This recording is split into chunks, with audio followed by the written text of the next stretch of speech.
Search. The hunt!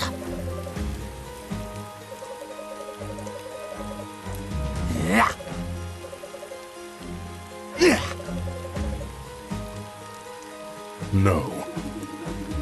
That's enough. No.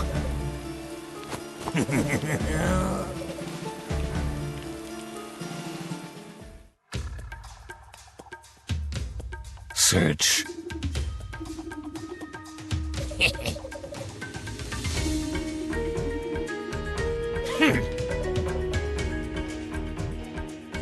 Hey guys, it's back to Wargroove. I do apologize for the delay. For those who are not familiar with this game, there came a point where they had released free DLC, which is great for people like me who really enjoy this game. At that same time, they did do some balance changes to the game, namely things like making pikemen and trebuchets cost more. Now, when they did this, they, as far as I know, did not go back and revisit the maps to see how viable they actually were. So, as a result, I happen to think, and I'm no expert by any means, I happen to think that this map is extremely hard to do at S rank with those changes. Now, that said, after multiple attempts, I did actually manage to squeeze out such a victory. And then I found out that my recording device had been recording black for some reason, just a black screen, visually speaking. I had never done that before, hasn't done it since, so I was quite frustrated. But I managed to power through and get a similar victory, so I hope you'll enjoy the footage. No.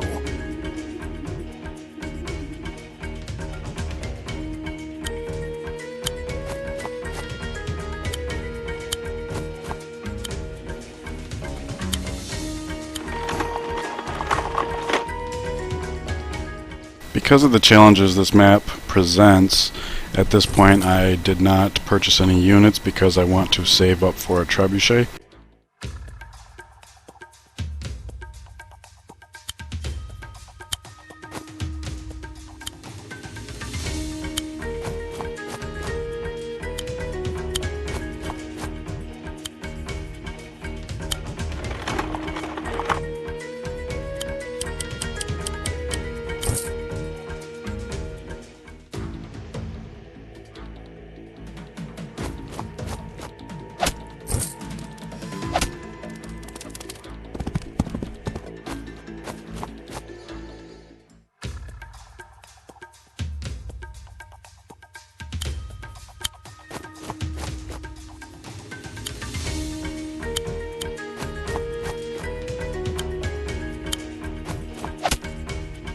Here I'm basically just trying to weaken his forces as much as possible because I'm kind of running on a skeleton crew trying to protect what's ultimately going to be a pair of trebuchets.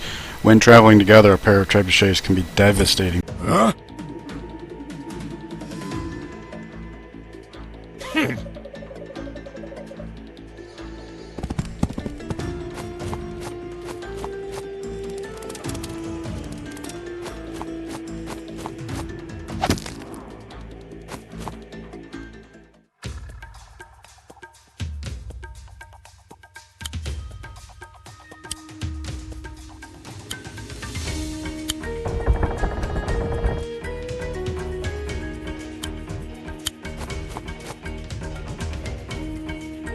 Here I'm moving the warrior out of the way just because if the wagon can land on that same square, he can deploy the pikemen in such a way that will allow my other pikemen to have a critical hit.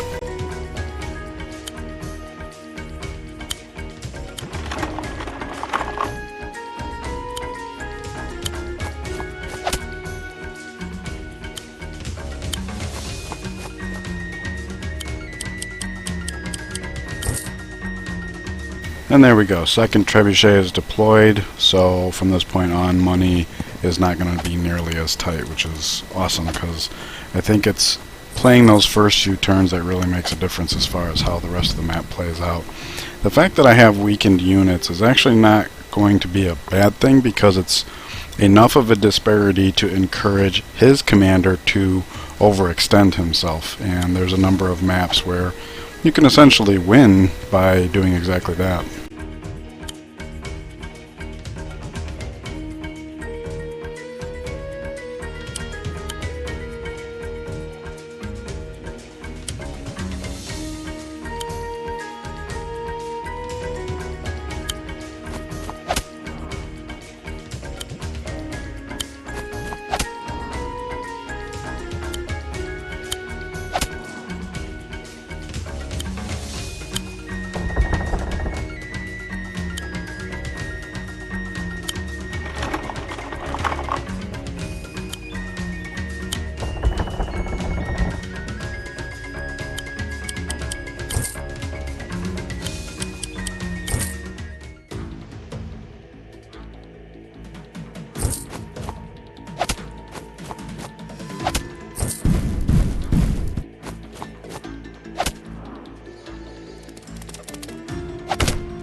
Now his groove is actually pretty interesting. He can put up 5, I guess, like beanstalks, and you get to choose where in each turn they can move. I think it's up to 2 squares away.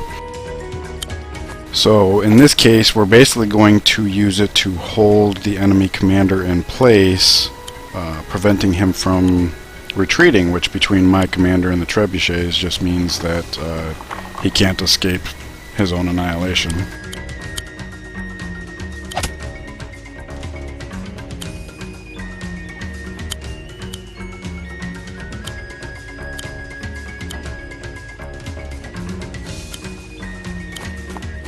Nature will claim you.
And as you can see, the repositioning of the beanstalks was basically just to allow my one pikeman to move in such a way that the full health one could get a critical hit on the enemy commander.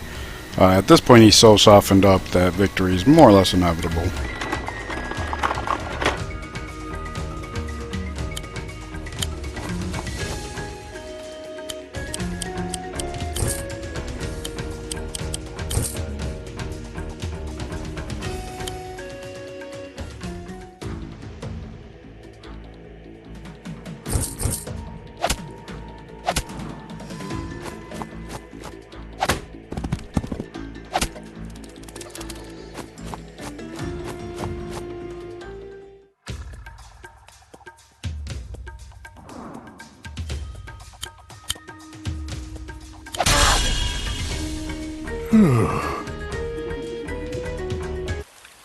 Sage.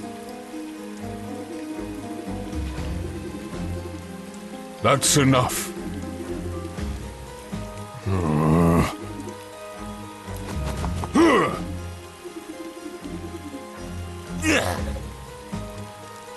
Watch your step.